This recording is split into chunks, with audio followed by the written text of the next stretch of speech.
We're on course and our speed is very nearly correct. We should reach the neutral gravitational point between Earth and Moon 3 Earth days from now. The Moon will then be only 23,600 miles away. Our speed will be only a few miles an hour, but enough to overcome the pull of the Earth entirely. From then on, we'll be falling towards the Moon's surface. If we were back on Earth, we'd drink to this. Cold tea is all we have. How about a cigarette, Doc? Do you think the oxygen supply could stand it? Yes, I think it might. Shall I get them, Jet? Yes, Doc, 1 each. And after that, we'll organize the watches, 4 hours apiece. Now, I'll take first watch. The rest of you can get some sleep. You'll need it. We all need it. The toughest part of this trip is yet to come.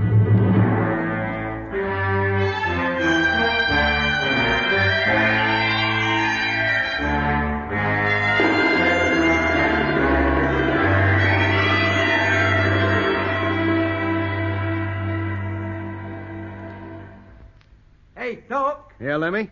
push us up a banana, will you? Lemmy, must you always eat your meals upside down on the ceiling? What difference does it make?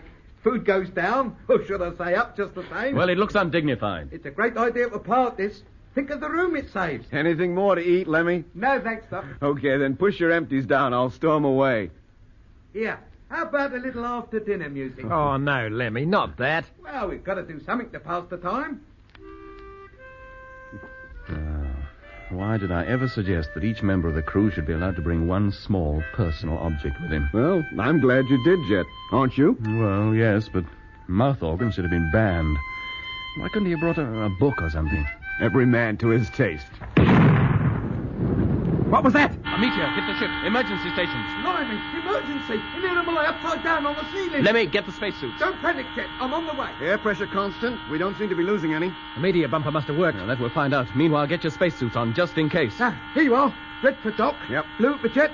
Yellow for Mitch. And, I would be green. Now, get into them. Don't fix your helmets yet, but carry them with you all the time. Air pressure still constant. I don't think the cabin could have been damaged. Oh, that's a relief. And what about the fuel tanks and the motor? I'll be checking up in just a minute. Right, that's me, Set. Now, get to the radio, Lemmy. Report this to control immediately. Yeah? Now, everybody else, check your indicator readings. See what damage there is. And somebody turn off that buzzer, will you? Well, Doc? Yeah, air supply okay, oxygen supply okay. Fuel tanks and motor seem to be intact.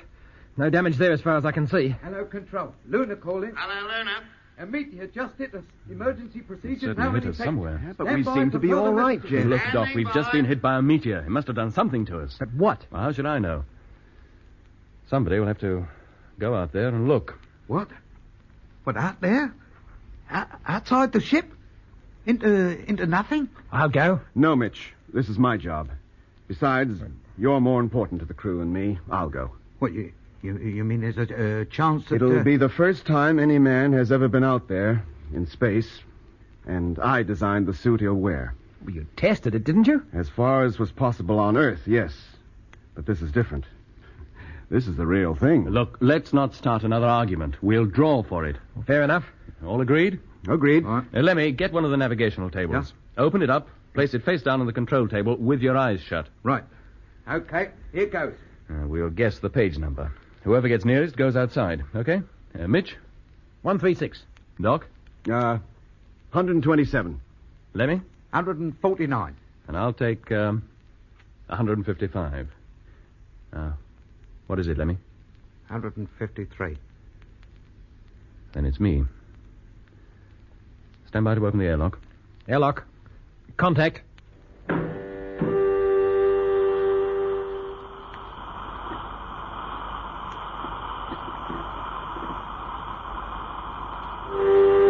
Airlock, full pressure. Open the hatch.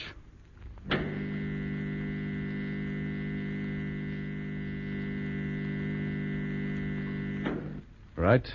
I'm going down. Fastening helmet. Over to intercom. Helmet fastened. Okay. I'm ready. Close the hatch and exhaust the airlock. Suit now inflating.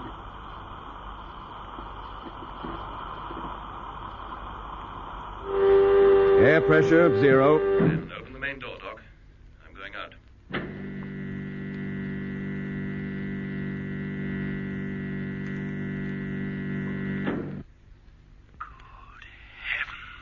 What is it, Jet?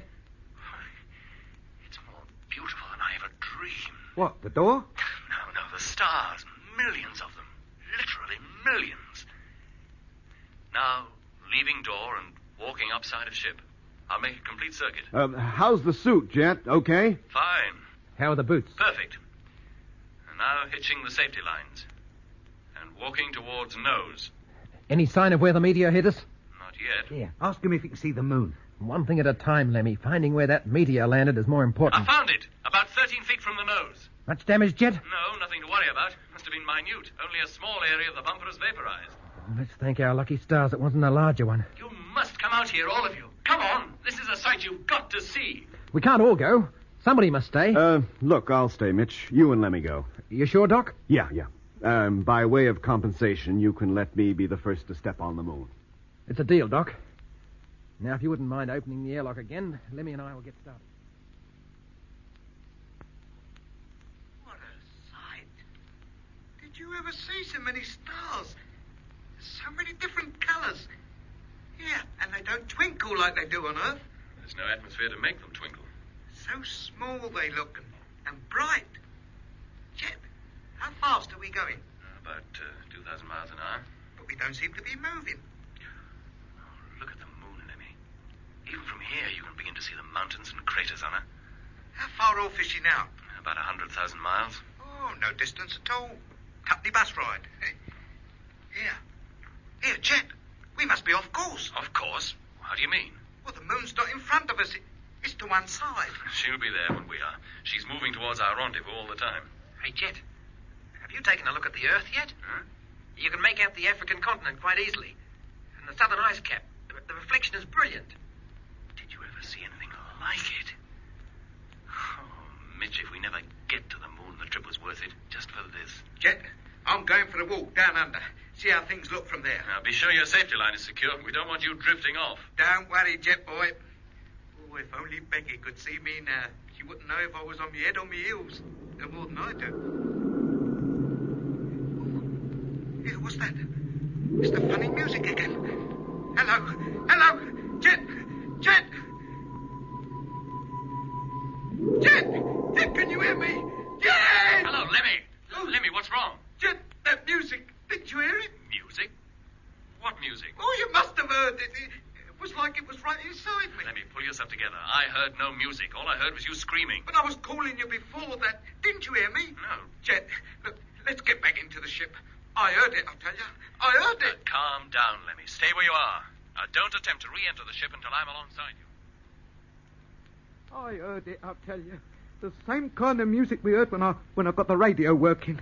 Only this time, it was much louder. Like it was right inside me helmet. Oh, it was uncanny. It scared the living daylights out of me. It scares me now just to think of it. Lemmy, if there had been any music, it must have been coming through your radio, and we'd have heard it too. But there was, I'll tell you. I was calling you when it first came on, but you didn't hear me till it stopped. Lemmy, lie on your bunk. Get some sleep. Well, I don't need sleep. Yeah. You don't believe me, do you? None of you believe me. Now come and lie down. You believe me, don't you, Doc? You heard that music coming over the radio, didn't you? I wasn't out there, Lemmy. I was here in the ship. What's happening to him, Mitch? What do you think's happening to him? I told you. He's unstable. A psychological misfit.